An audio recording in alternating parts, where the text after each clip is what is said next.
since EVs, I said this before, no, na compared to a gasoline car, the consumption and the expense, we talked to some of the drivers, malaki sa kanilang nakukuha na income na pupunta sa gasoline. But because this is a pure electric vehicle, it's 1 peso per kilometer.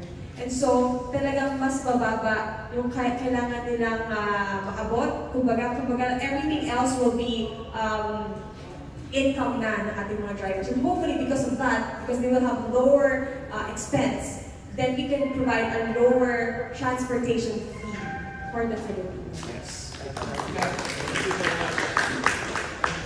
Madam, since Wuling Cars is an electric cars,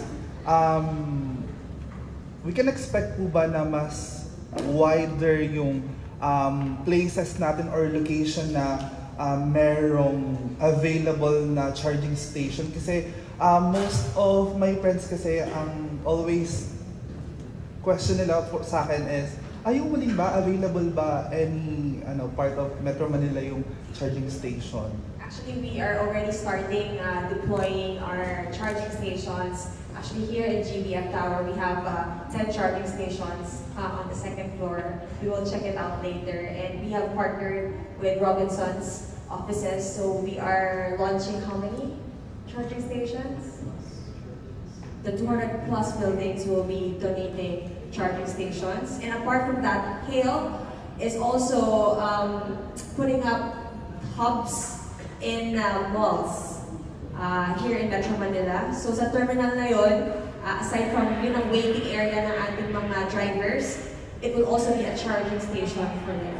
And I believe it's not just Wuling, no, but a lot of electric vehicles are ramping up their charging as well. And sabi ko nga din, apart from the charging stations that we have in the different malls or different buildings, no, what's good with Wuling is that if you have a home, if you're not living in a condo at this moment, no, you can charge in any 220 outlet. So it doesn't have to be a special outlet, or it doesn't have to be installed na meron ka bang ano doon, no, na talagang for your cars. Sa amin in our house, we just use our normal outlets to charge our cars. Pero syempre, slow charging yun. So when we talk about fast charging, yung DC charging, yun yung ibang ano yun. Talagang, it's a separate line because it has a huge voltage. But if you are okay with slow charging, which we have done, we've been using our EVs for already 2 years, and we would charge at home overnight, and siguro 10%, 1 hour 10%. So if you want 8 hours to have 100% on your car. But if every day naman umuwi ka, and if you're just traveling within Metro Manila, like for us, we only have to charge maybe twice a week. That's how convenient the Wuling electric vehicles are. So if you have any outlet just outside your home, or meron din kaming extension cord that we provide, para kung medyo malayo, pwede pa rin makaabot yung ating mga charging for our electric vehicles. Follow-up question po. Sorry. So, dun po sa nasa target na 200 plus na charging station, is that for free po ba? Every charge ng mga drivers? Or may specific amount po or fee for the 200 buildings that we're donating the charging stations? For Wuling car owners, we will give them a card na may load. So, we're gonna like pinpoint how much it would be, but it will give you a free charging for like parang ganito, ayan. Wuling EV Charge Pass. And so this is what you use to tap on the charging stations para ikaw ay makapag-charge ng car mo sa ating mga charging stations na na-install ng Wuling, no? So this one, if you're a new car owner, loloadan na namin to para makagamit ka ng free. But if you're not a Wuling car owner, you have to pay doon sa ating mga charging stations. Okay, sorry. Last question. This is for Sir Lloyd. Sir Lloyd, sorry. Yung question ko naman ay, we talked about it before, about Wuling car. Syempre, aside from the charging stations na ipoprovide ng Wuling or ng Hale, if ever na sa home mismo ng car owners yung i-charge yung car, pwede ba natin enlighten yung mga possible buyers or customers kung nasa magkano yung magagastos nila every charge, halimbawa per month, yung magagastos for... Actually, maliit lang. Kasi kung sa average gasoline cars, ang gastos mo ay 10 pesos per kilometer. Pagka sa EV kasi, parang around 10 or 20% lang eh. So, 1 to 2 peso. Depende sa gamit. Siyempre, nakabukas yung aircon, may konti consumption yung mga 15 to 20%. But then, relatively, mga 10-15% lang ang consumption. So, for example, ang gasolina ko, 2,000 pesos yung full tank. Sa electric, automatic yan, bawas mo na ng zero. Yung 2,000 mo, maging 200. Yun lang. Ganun lang ang charge. So, sa Wuling, ang sasakyan, kung meron gusto mo makatipid, sa bahay ka mag-charge, saksak mo lang diretso sa outlet. So, yun na. Tapos 5 to 6 hours full na yan. Eh, hindi mo naman sasagarin yung charge mo. So, pagka mo, for example, daily use mo sa 15%. So, pag charge mo yan, overnight, automatic na nag-off yung charger natin. So, pagka full charge na siya, 100 na. The next day, 100 na ulit. Dito ko lang na-feel na everyday, 100% ang EV. Kasi pag sa gasolina, sakit sa bulsa. I'd like to add, like for Hale, we're putting up I have a charging station hub. Na meron, at least sa isang hub, we will definitely put one fast charger. No? Kaya, so if the taxi drivers or the TNBS drivers, they're worried about the charging time or we will be putting fast charger. Meaning 30 to 45 minutes, full charge na yung isang sasakyan. Ganon din sa hub na gagawin namin kung saan yung mga garahe or kung saan nakaparada yung mga EVs. May mga maglalagay din kami ng fast charging stations. So definitely, saka hindi mabigat para sa kanila like what I said a while ago, yung 1.7 inclusive na ho yun. Inclusive na doon yung inyong monthly amortization, inclusive na yung charging fee, admin fee, everything, lahat po ng fee. Doon na po lahat. Wala daw. Salamat. And possible po ba doon sa mga expressway, doon sa mga gasoline station na may mga food court? Dahil kadalasan po, doon sila nagpapahinga habang bago bumiyahe uli. Yeah, I think it's not just us, no, but I think some of the gasoline stations have now been putting up their fast chargers na, no?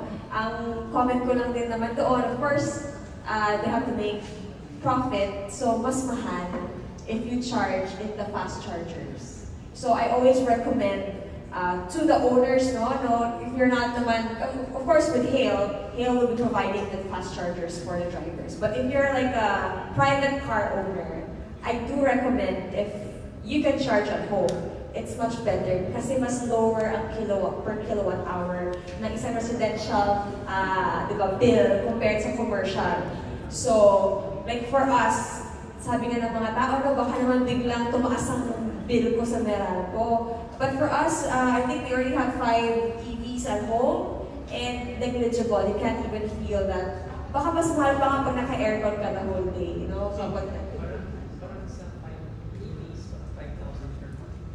yeah, kasi parang, isipin mo, 1 EV is like 300 kilometers ang range, no? So, 0 to 100, that's like 300 pesos to charge it. But for us, we never get to use everything in 1 week, eh. Because we're in Metro Manila, isipin mo lang, no? From here to Manila is just 12 kilometers. So, ilang percent lang of the 300 kilometers na 100% mo?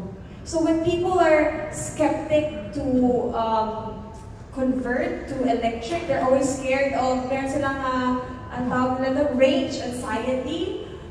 It's like a cell phone. So the moment you open your car, there's a battery level. So, di ba, before ka naman maalis ng bahay, charge mo yung phone mo, make sure mo na full charge ka. Same with a car. So, the moment you open your car, you can see how much you have, and you know how many kilometers it can run. And punta ka sa Google Maps, no? So, tingnan mo, saan ka pupunta? Pupunta ka ba ng Palayo? Pupunta ka bang Tagaytay? So, i-plot mo from your house to Tagaytay, ilang kilometers. So, sa amin, it's just like 80 kilometers lang yata, or 60 to 80 kilometers. So, meaning, if your car's range is 300 kilometers, makakapunta ka, makakauwi ka, 50% pa lang yung nagamit mo. So, bakit ka matatakot? Siguro mas matatakot ka if Baguio na, no? But we already have cars that have 500 kilometers range. And eventually, for sure, no, with how technology is now moving so fast, eventually magkakaroon tayo ng 1,000 kilometer. When that happens, then Baguio, balikan tayo na rin. But kami, we've driven our car to Cabanatuan, and we left Manila at 82%. We arrived in Cabanatuan at like 38%. And I just talked to the hotel where we were staying, at nag-charge po ako kung saan nag-charge yung security guard ng kanyang cellphone. So magkatabi kami, naka-charge yung cellphone niya dun sa isang outlet, at naka-charge yung sasakyan namin katabi lang ng kanyang, kasi syempre siya sa parking lot, no? And we just charged for 4 hours, and umabot agad kami ng 80%, and the next day we were able to come back to Manila. So, I mean, you just have to try. And I think lahat ng skeptics, once you really have driven an electric, there's no going back talaga to gasoline. Thank you. I'd like to add, palampakan mo natin si... The message from bullying, as we all know, kamukha na sinabi ni Ma'am Shamsi kanina, yung range niya napaka-laki, di ba? So it's it's convenient comparatively speaking to other brand, no? So sa mga drivers, advantage na naman yun. So sa hill naman, siyempre gusto namin, yung mga drivers namin, better yung option nila. That is why bullying. And now I think Shamsi should answer point, hail for them. It's like you're asking, like, you know, when destiny happens, it just happens. And I think when the two companies came together, this will not happen without one. So I think when we first met Hale, of course, as a skeptic one, I'm always skeptic. I always, you know, try to stop my husband from entering new things, new ventures. But you know, my husband is, we might say, has a vision. He has this mindset that, you know, so many things can happen as long as, you know, you just take one step. And he's very optimistic about this partnership. He has always been championing electric. Even before, talagang when we were in the US, he wanted to have an electric vehicle. And now that we have Wuling, he really wants to promote it to the Filipinos. Kasi it's not just us, you know, profiting from this, but it's more of for the Filipinos to realize the perks and the benefits of switching to electric. Because kami, user talaga kami, no, of Wuling. And when Hale came in and they told us the program, and this program is really giving opportunities for, not just for the drivers to have a daily income, but for them to become the owners of the vehicles. Diba? Napakaano ng advocacy na yun. And again, as I've said, no, in our life, sometimes you will realize as you get older, it's not about how many things you have accumulated in your pocket, but it's more of how much impact you have given to your community. And I think it's our way also to give back to the community through Hale. Na ito na, mga drivers, sana alagaan niyo ang ating mga cars. Because eventually, you will be the owner of the car that you are driving. Just for 1,700 a day. No down payment, nothing. So the risk is with us, and we even provide you with insurance, health, medical benefits. So it's really us taking care of the drivers, and hopefully because of the care that we give to the drivers, sana yung care na yun maipasa naman nila sa ating mga passengers. Thank you. Tricia, Bago talaga. Savings from switching from gasoline. But later ay exempted sa tabi. Ay, ribbon cutting tayo. Sige, one na lang. Ano yan? Exempted ba sa code? Yes! And you see, di ba, meron tayong mga coding at sabi, EDSA daw, magkakaroon na ng parang numbers na parang 3 times ka na. At even numbers na. So, an electric vehicle is exempted from the number codings. So, pwede mo siyang gamitin from Monday to Friday nang walang tao. Sige, thank you so much. See you later, Manita.